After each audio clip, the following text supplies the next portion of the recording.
Salut! Salut! Salut! Vous écoutez elisabethparent.com. Moi, je suis Marie-Lou. Samuel Joly. C'est n'importe quoi. C'est quoi ça? Moi, je pense qu'on devrait prendre pas de ça. Moi, je trouve ça drôle. Je te fais ça, attends. Je vais être une professionnelle. Bonjour Marie-Lou. Salut. Dis-moi, le 22 juin dernier, il y a le film Rebelle qui est sorti et entre autres, tu fais la voix de Mérida, une jeune fille. Dis-moi, comment tu as su la nouvelle que tu avais eu le rôle de Mérida? En fait, Disney m'a téléphoné au départ pour chanter les chansons du film. Donc, j'étais super contente. On s'entend que c'est pas rien, mais j'avais envie de pousser mes limites puis d'essayer de faire quelque chose de nouveau. Puis j'ai dit à Disney, Pixar, que je voulais essayer de faire l'audition de la voix parler du personnage. Puis je pense qu'on s'attendait tous à pas grand-chose, mais finalement, ça a super bien été. Ça a été... Je l'ai pas appris comme ça. J'ai dû travailler quand même assez fort pour décrocher le rôle. Ça a été une expérience tellement incroyable. Là. Tu sais, là, les films de Disney, tu veux être une princesse. On veut tout être une princesse. Donc, de le vivre, c'était vraiment spécial. Je suis vraiment contente d'avoir fait ça. Et dis-moi, c'est quoi les points en commun que tu as avec Mérida? Mérida, c'est une fille super fonceuse qui n'a pas envie de se confiner ou d'écouter trop les gens... de faire un petit peu à sa tête, mais dans le respect. Donc ça, pour ça, moi et Mérida, on est vraiment...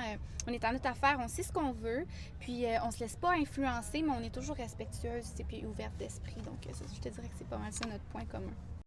Et en studio, lorsque tu faisais du doublage, comment tu trouvais ton expérience? C'est la première fois que tu faisais ça? Ça a été une expérience assez... forte en émotion parce qu'il y a des moments de doute, il y a des moments de fierté parce que tu réussis pour la première fois quelque chose. Mais ça a été super enrichissant, mais autant professionnellement que personnellement. Je te dirais, j'ai travaillé personnellement ma patience, puis mon acharnement, puis ma discipline. Puis au niveau professionnel, j'ai travaillé beaucoup mon jeu, ma voix, j'ai découvert des choses un peu plus techniques. Donc c'est vraiment, en somme, là, c'est une des plus belles expériences que j'ai vécues de ma vie. Il y a quelques mois, tu as sorti ton album en anglais. Dis-moi, qu'est-ce que ça t'a apporté au niveau personnel? L'album, en fait, c'est que j'ai fait l'écriture de l'album avec d'autres et seule. Donc, ça a été un peu, souvent je dis, une cheap therapy, là, une thérapie complètement. Parce que j'ai appris à me connaître à travers l'album. C'est ça, c'est vraiment de plonger au fond de soi puis tu sais, j'ai tout quitté, hein. J'étais plus du tout sous les projecteurs, puis je pense que j'en avais besoin vraiment. Donc au niveau personnel, j'ai rencontré Marie-Lou.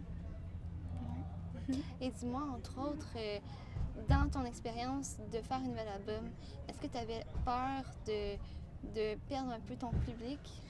Oui, c'est vraiment c'était un grand questionnement au départ, puis je pense qu'il fallait que je fasse le saut puis que je me dise quitte à tout perdre. Parce que j'en avais vraiment besoin. Il fallait vraiment que j'arrête tout puis que j'aille découvrir dans le silence qu'est-ce que j'ai à dire moi. Si je me fie à rien de ce qui se passe en ce moment dans le monde, en ce moment, moi, Marie-Lou, toute seule, qu'est-ce qu'il y a là? Puis oui, c'était au prix de peut-être perdre tout ce que j'avais, de jamais revenir. Puis il y a eu des mois où je pensais que j'allais pas revenir. Mais la vie fait bien les choses. Puis quand tu as un rêve en tête, tu le sais, hein? Oui. Tu peux tellement y arriver, là. Puis c'est cliché, mais c'est vrai. On t'a pas vu pendant quelques années. Qu'est-ce que tu as fait entre-temps dans tes projets? J'ai beaucoup... c'est ça, j'ai travaillé sur beaucoup ma musique, mon écriture, mon piano, ma guitare. C'est important pour moi de m'accomplir là-dedans puis de pas stagner, tu sais, parce que, je veux dire, il y a des interprètes, on pense à Céline Dion qui a vécu une carrière extraordinaire en étant interprète, puis ça n'enlève rien de pas faire autre chose.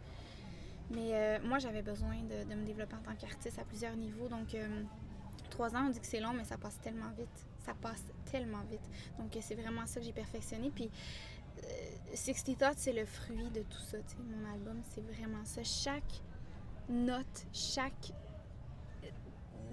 silence a été pensé par moi, par mon équipe. Puis, c'est ça dont je suis le plus fière au monde. Et pour revenir à ton album en anglais, tu as eu la chance de faire une chanson avec des jeunes enfants. Parle-moi un peu de ton expérience parce que c'est vraiment le fun de te voir assembler avec des jeunes.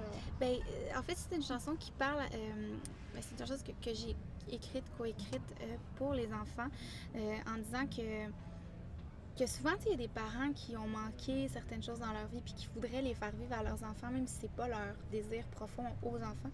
Puis, donc c'est ça, ça s'appelle Take on the World, en voulant dire fais tes trucs, sois toi. Puis j'ai appelé une chorale d'enfants pour le faire parce que je trouvais que je veux dire, il n'y avait rien de mieux que des enfants pour représenter les enfants. Donc ça a été vraiment une belle journée de studio, super touchante. C'était une des premières fois que je voyais d'autres gens chanter mes paroles.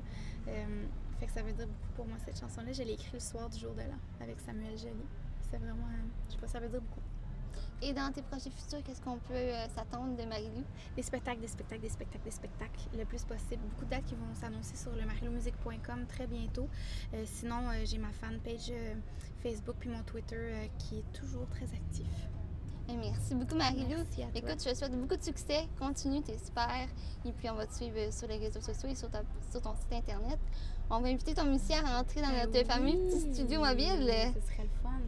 On va leur faire signe. Samuel Joly, est-ce que vous êtes prêt à faire une chanson? Je suis extrêmement prêt. On va faire Wake Me Up on Friday. Right now.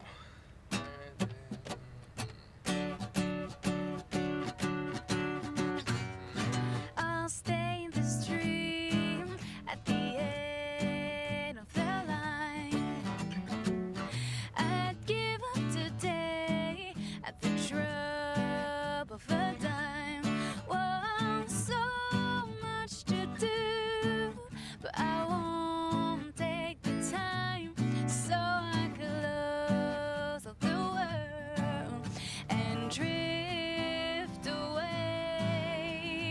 I don't want to come undone, so wake me up when Friday comes. Sleep all day and through the night. When Friday comes, it will be alright. Solo.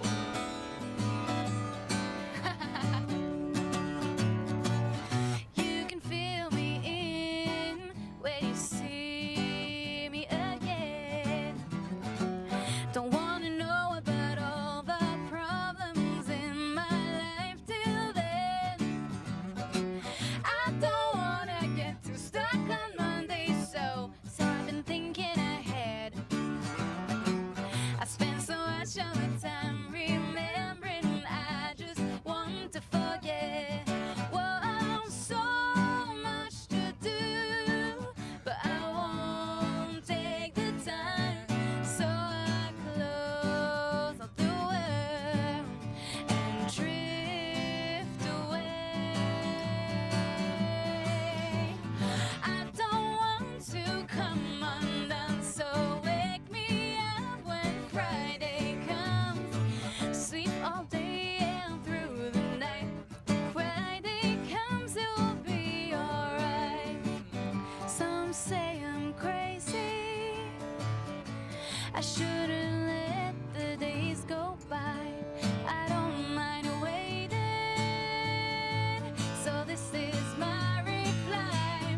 I don't want to come undone, so wake me up when Friday comes. Sleep all day and through the night. When Friday comes, it will be alright. I don't want to come undone, so wake me up when Friday comes. Sleep all day and through the night. When Friday comes, it will be alright. It will be, it will be, it will be alright. It will be, it will be, it will be alright. Merci, Marie-Lou. Merci beaucoup. Merci à Merci toi. d'être passé ici même dans notre petit studio mobile. Merci Samuel Joly. Merci. Très gentil. Merci beaucoup à toi aussi. Clac.